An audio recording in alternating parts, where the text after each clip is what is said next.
Hi everybody, and thank you for joining us on another episode of Up in the Air. I'm Mike Kwasnick, and next to me is Quinn Lees. Thanks, Mike. We have a lot to get to today, such as stories on Gus the Groundhog, Mars weather, extratropical systems, and improvements on long-range weather predictions. You bet, Quinn. And in addition, we'll have our friend Ann stop by with a feature on fall foliage. But first, here's Update in the Air.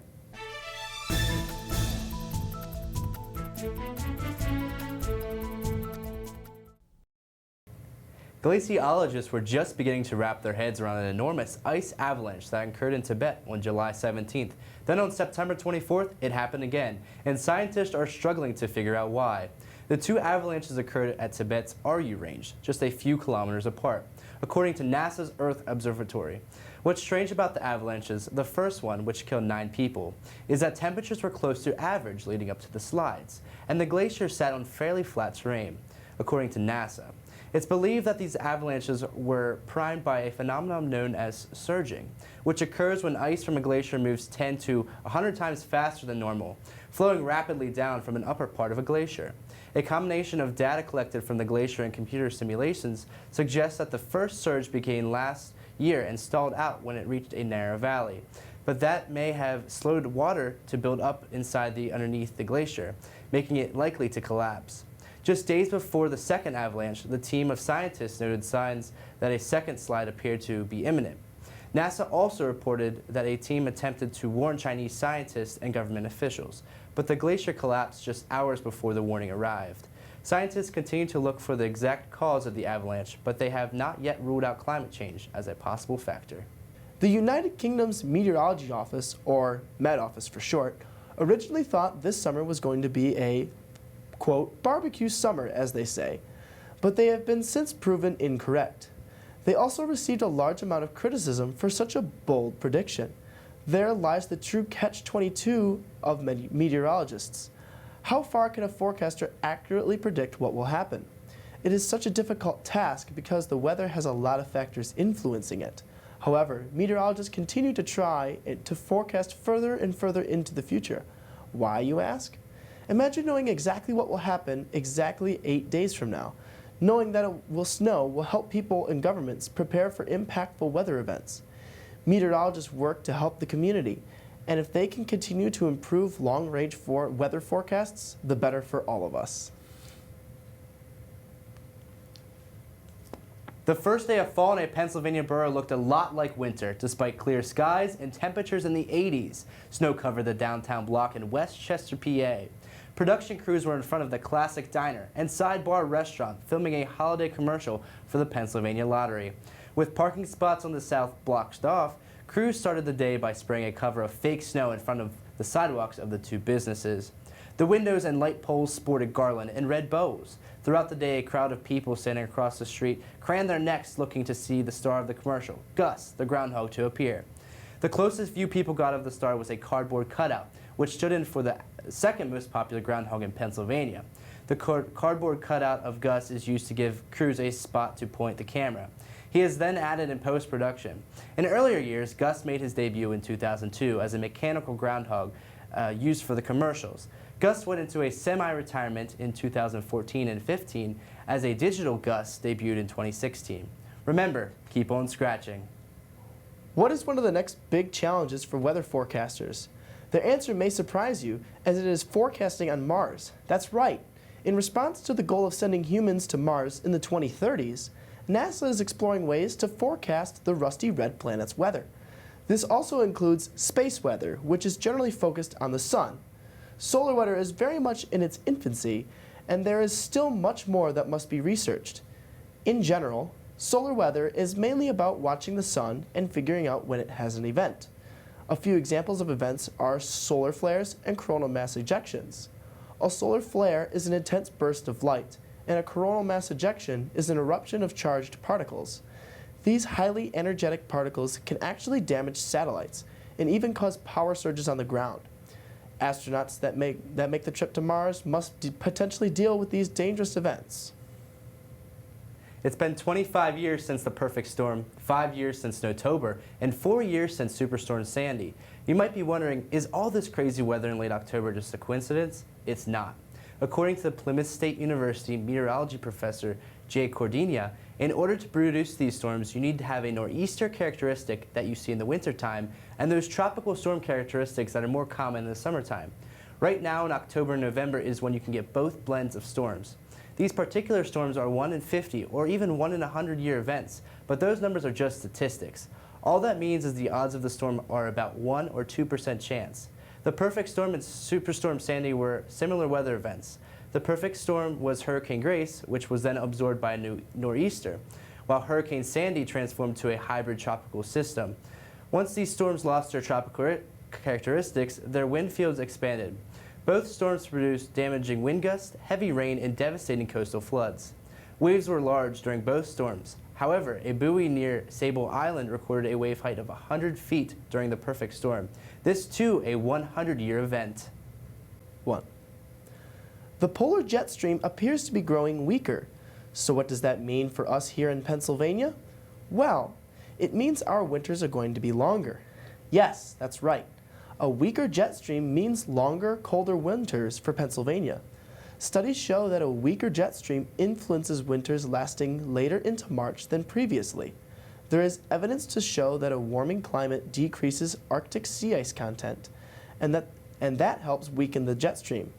Weak jet stream equals long and cold winter. We'll be back in a moment with more.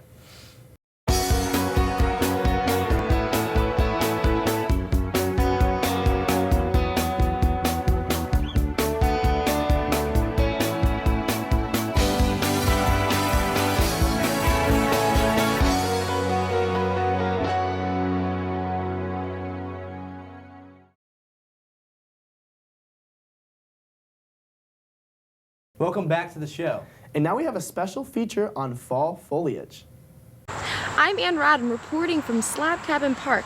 Fall foliage has a lot to do with weather and climate. Let's take a look. Weather influences the amount and brilliance of color in autumn leaves. Temperature and moisture can affect the color. A moist growing season followed by dry sunny days with cool nights produce the best fall colors, but varying combinations of temperature and moisture make each autumn unique. Professor of Forest Ecology and Physiology Mark Abrams is studying the varying and complex responses of temperate tree species to environmental interactions as well as vegetation classifications of mid-Atlantic forest types. There was a lot going on with climate and fall colors this year. We had a prolonged drought in July and early August, which would generally be thought of as a negative for fall colors because that reduces physiological activity and reduces chlorophyll and pigment production. So that in itself was a slight negative, but then we had fairly good rainfall, at least in central Pennsylvania, starting the middle of August and into September. I know we're still down overall for the year, but I think most trees were going into the fall in decent physiological condition. But interestingly, another negative that we had was warm fall temperatures. Normally what we want in late September into the middle of October is actually dry conditions again. We don't want that so much during the growing season, but during the fall it's good. But we need a nice normal cool down with a lot of evenings getting into the low 40s and even into the 30s, and even having some light frost bringing out good color. So there were a lot of things this year that should have caused bad coloration, but yet I've been surprised that there's a lot of trees that actually look fairly good. It's the type of year where you can find almost anything that you're looking for. If you're looking for climate causing bad color, it's out there. If you're looking for climate causing late color, it's out there. Mm-hmm. But if you're looking for good fall color, there's plenty of that also. The maples, red maple and sugar maple, were phenomenal this year and really contributing to most of our color. It's interesting that we're in the third week in August and we still haven't hit our peak, and normally the peak should have been like 3 or 4 days ago. And that's because of the warm fall, and here we are into the 80s this week, which is almost record warmth. But yet, what I always say is that fall colors are surprisingly resilient, even when the climate is challenging the fall colors seem to find a way to come out. And I think we're really being saved by some great maple coloration this year. Year-to-year variability of the colors and their peak is also expected to increase. This will make predicting the timing of peak colors more difficult in the years to come. This year's foliage has shown its true colors. For Up in the Air, I'm Ann Rodden.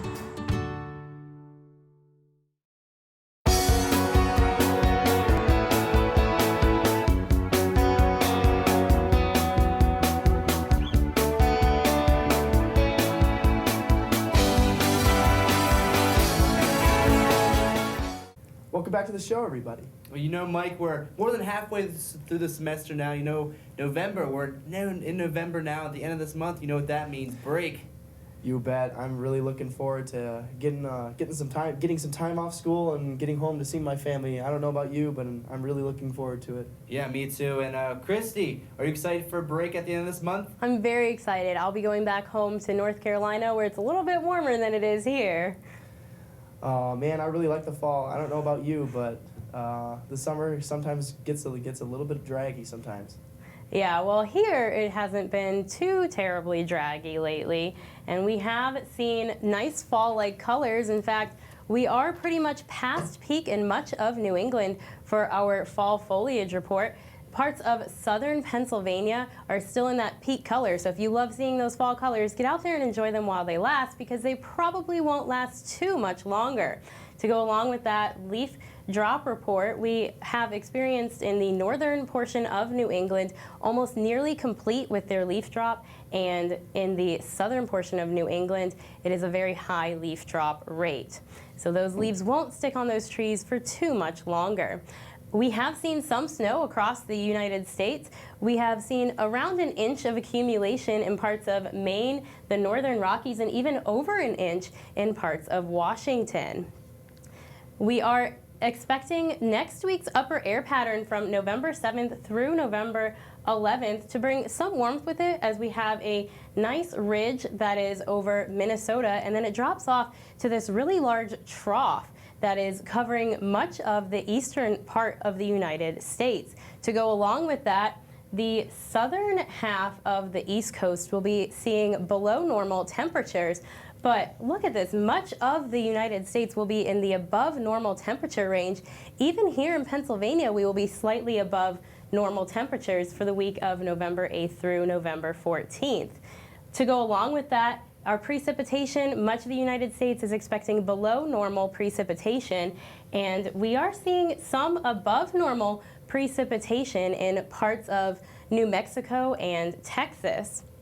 To go along with that, we do see a lot of color on our drought monitor, the main stories being in California, Atlanta, and New England, where they have been pretty much all season so far. And unfortunately, we still can't get any relief here in Pennsylvania.